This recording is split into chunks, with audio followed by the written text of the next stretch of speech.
میں نوجوان لڑکے اور لڑکیوں کا اکٹھے بیٹھ کر اللہ کا پاک کلام پڑھنا بھی ناجائز اور حرام. تمہاری تعلیم گئی بھاڑ میں. سمجھتے ہیں؟ جو شخص اپنی جوان بیٹی کو مخلوط ماحول میں تعلیم کے لیے بھیجتا ہے پرلے درجے کا بے غیرت اور بے حیا ہے. حیرت ہوتی ہے ان لوگوں پر، ان کی جرت پر جو اپنے بیٹیوں کو ہاسٹلوں میں بھیجتے ہیں، کئی مہینے وہاں رہتے ہیں. قیامت میں جواب دینا پڑے گا. یہ امانت ہیں، یہ محمد صلی اللہ علیہ وسلم کی بیٹیاں ہیں جن کا ظہور تمہارے گھروں میں ہوا ہے. کل قیامت میں کیا منہ دکھاؤ گے؟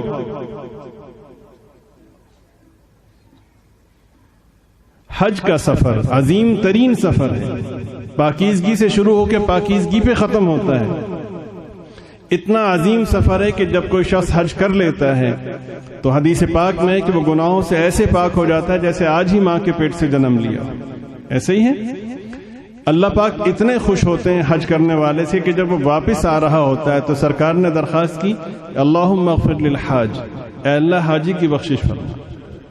اور اگلی درخواست کی وَلِمَنِ اسْتَغْفَرَ لَهُ الْحَاجِ، یا اللہ حاجی جس کے لیے دعا کرتا جائے ان سب کی بخشش فرما. ٹھیک ہے؟ ہوا کیا؟ ہوا یہ کہ ایک صحابی آپ صلی اللہ علیہ وسلم کے ساتھ جہاد میں شریک تھے. آپ صلی اللہ علیہ وسلم نے ان سے پوچھا کہ تمہاری اہلیہ، کہ جی وہ حج کے لیے گئے.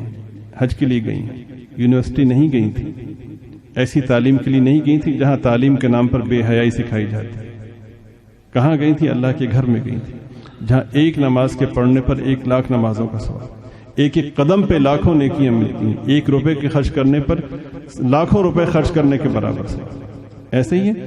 ایسی جگہ گئی تھی کہ آدمی کو جب جیسے ہی شعور میسر ہوتا ہے تب سے موت تک وہاں جانے کی تمنا کرتا اور بار بار کرتا. جہاں پاکیزگی سے بات شروع ہو کے پاکیزگی پہ ختم ہو. سرکار نے فرمایا کہ تمہاری اہلیہ حج پہ، کہ جی حضرت. ان کے ساتھ کون ہے؟ ساتھ تو کہیں. فرمایا نہیں، تمہیں جہاد جیسے عظیم فریضے میں شامل رہنے کی اجازت نہیں. یہاں سے جاؤ اور اپنی اہلیہ کے ساتھ حج کے سفر میں شریک ہو جاؤ. اس لیے کہ حج کے سفر میں بھی، اتنے پاکیزہ سفر میں بھی خاتون کو تنہا جانے کی اجازت نہیں. کیوں نہیں ہے؟ یا آپ مجھے بتائیں کیوں نہیں؟ ہماری کتنی پاکیزہ نظریں ہیں، اس لیے نہیں. سمجھ رہے ہیں آپ؟ یا کچھ اور عرض کروں؟ اس لیے دل پاک ہونا چاہیے. جو شخص یہ کہتا ہے سب سے بڑا جھوٹا وہ شخص ہے. سب سے گندا دل اس شخص کا ہے جو دل پاک ہونا چاہیے کہہ کر بے پردگی اختیار کرتا ہے. حقیقت وہ ہے جو نبی پاک صلی اللہ علیہ وسلم نے بیان فرمائی، باقی سب فراڈ ہے. اللہ تعالیٰ مجھے، آپ کو، ہم سب کو دین کو سمجھنے، اس کی عظمت کو پیش نظر رکھنے اور اخلاص کے ساتھ اس پر عمل کی توفیق عطا فرمائے.